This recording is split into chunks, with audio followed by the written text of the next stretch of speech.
parce qu'on peut aller au cinéma, on peut aller au théâtre. Puis il y a quelques pièces qui se jouent, qui concernent exclusivement Noël. Alors, c'est pas forcément extrêmement drôle, mais en général, c'est pas mal, Jean-Philippe Viau. Et oui, tout à fait. Voilà, en cette période de fête, deux pièces aussi incontournables que d'actualité, puisque chacune d'entre elles nous parle à sa façon du même événement.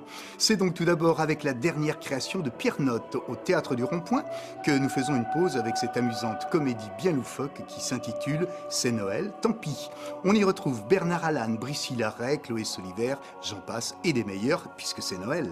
Tu aurais pu attendre que j'en ai fini avec les boules du sapin. Et on ne décline pas l'invitation d'une épouse dévouée. Mais je suis quand même la mère de tes deux fils, qui se dévouent pour offrir du plaisir à un corps sur le déclin. C'est une fête de famille autour du jour de Noël, qui va perdre aussi toutes ses valeurs, toutes ses certitudes. Peu à peu, toutes ses convictions vont s'effriter, vont tomber en cendres sur elles-mêmes. Tu m'as fait une galette des rois pour Noël? Les amandes étaient périmées au 1er janvier. Et Babuche, je m'assieds dessus. C'est la fête à mon cul. À toi, sous la table et pas de chichi. Pendant que ton frère va faire Céline Dion dans la cuisine. On redoute tous ce moment où toute la famille se retrouve, se réunit et parfois se déchire.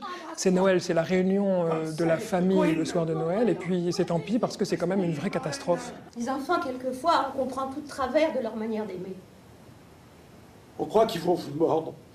En fait, ils vous embrassent. Dire qu'on avait réservé sa place dans un centre de vieux. T'as pas mis ton clignotant? Tu ne l'as pas dit. C'est une comédie noire, mais c'est quand même une comédie féroce, et c'est aussi une fête, parce que c'est Noël, même si ça part en vrille et si ça finit très mal, ça finira aussi très bien parce que les gens se retrouvent et se réconcilient. T'as oublié ta mère? J'ai dit ta mère. On l'a laissée dans le taxi. T'aurais pu y penser.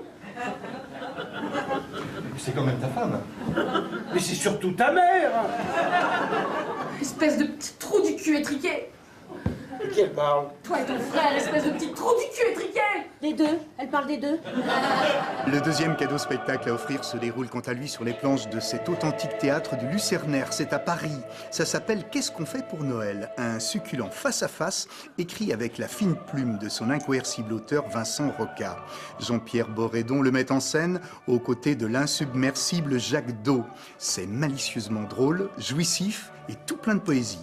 Attention requise au maximum. Tout le monde se met à table, sous les 3 lettres qui scintillent, SDF, saumon, dinde, foie gras. On est là pour honorer les saints de la crèche, hein. Saint-Chapon, Saint-Cep, Sainte-Truffe, Saint-Marcelin, Saint-Émilion, Sainte-Bûche, réincarnation, réveillon.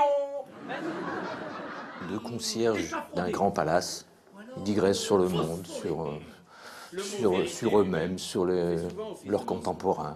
Tout ça est complètement ficelé dans une conversation qui devient surréaliste. Les discours politiques, ce sont des arbres de Noël. Oui. Les promesses, ce sont les cadeaux accrochés aux branches.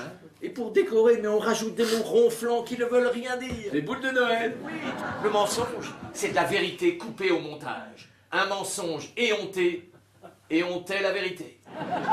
Ils s'amusent entre eux. C'est un peu des enfants, hein. Et si on jouait à être des concierges d'un palace? Voilà. C'est une vision un peu noire, mais présentée avec humour.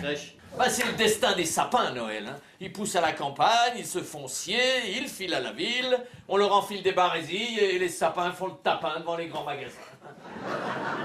Je sais pas, mais il paraît que le fils de la sœur de Jésus avait un oncle incarné. Vincent, il se sert des mots pour raconter une histoire qu'il ne voudrait pas raconter. Et en dessous, les spectateurs entendent tout le reste, c'est-à-dire pourquoi on est là, pourquoi on s'attache l'un à l'autre. Et donc d'un coup, c'est très humain et ça fait ce contact-là avec le public. Y a-t-il une vie sous le manteau, un corps dans le paquet caveau? S'il y a une bombe à l'intérieur, où diable est le détonateur? Y a-t-il une vie sous le manteau? Excuse-moi, tu préfères chanter celle-là pour Noël? Mais pourquoi pas? C'est pas mal. Si vous n'avez toujours pas trouvé d'idée cadeau pour ces fêtes, eh bien sachez que parmi les nombreux spectacles à l'affiche en région ou à Paris, il y a sûrement ce que vous cherchez. Ces deux pièces en sont l'exemple même, que ce soit avec C'est Noël tant pis de Pierre Notte ou bien Qu'est-ce qu'on fait pour Noël de Vincent Roca.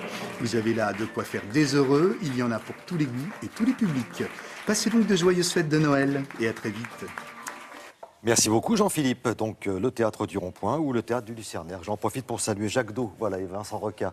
Le théâtre, ça c'est fait. Maintenant, cinéma, théâtre et lecture aussi pour les fêtes. Ça aussi, ça trouve sa place facilement sous le sapin. L'amour s'exprime avec des mots comme ça, des mots de